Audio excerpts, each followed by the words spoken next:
د هرات ګذره کې د علیزیو د دوو قومونو ترمنځ د 15 کلنې دښمنۍ پای د ولایت سرحدونو قومونو او قبایلو چارو ریاست مسؤلین وایي د دغو دوو قومونو ترمنځ څه باندې یوې لسیزې دښمنۍ له دواړو لورو 90 تنه قربانی اخیستې دي. سوی زن بود اگر بهر طرف تاوان وارد میشد این میگفت اینایه، اگر به اونا طرف تاوان وارد میشد اینا میگفت اینایه.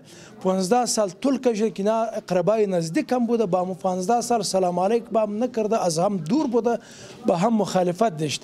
لله الحمد که به فدرمانی ریاست سرحدات اقوام و قبایل و علما و متنفذین ما بتونستم که این منازعه را به دوستی مبدل فس امید دوستی و برادریشم بر جای آوردم. په ورته مهال په قضیه کې ښکېلې خواوې له دې چې څو کلنې دښمنۍ ته د پای ټکی ایښودل شوی دی خوښي څرګندوي. دوی دغه اوږدمهاله دښمنۍ د خپلو مخالفینو د دسیسو له امله ګڼي او وایي نور باید ترمنځ هیڅ کوم اختلاف شتون ونه لري.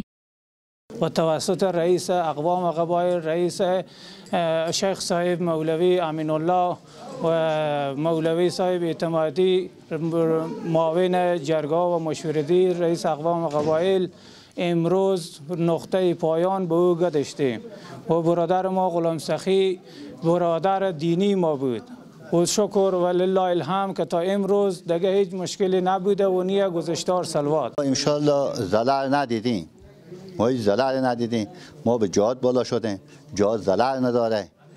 امیر مومنین صاحب شیخ هیبت الله فیصله داده که هیچ کس با مدی خود کار نداره، ما مدی های خود بخشیدیم، ما چه به جهاد ضلع ببینیم. څو موده وړاندې د هرات کوشکې کهنه ولسوالۍ کې د دوو قومونو ترمنځ 2 کلنه دښمني چې د 2 تنو د وژل کېدو لامل شوی او د مسؤلینو په منځګړیتوب پر دوستۍ بدله شوه.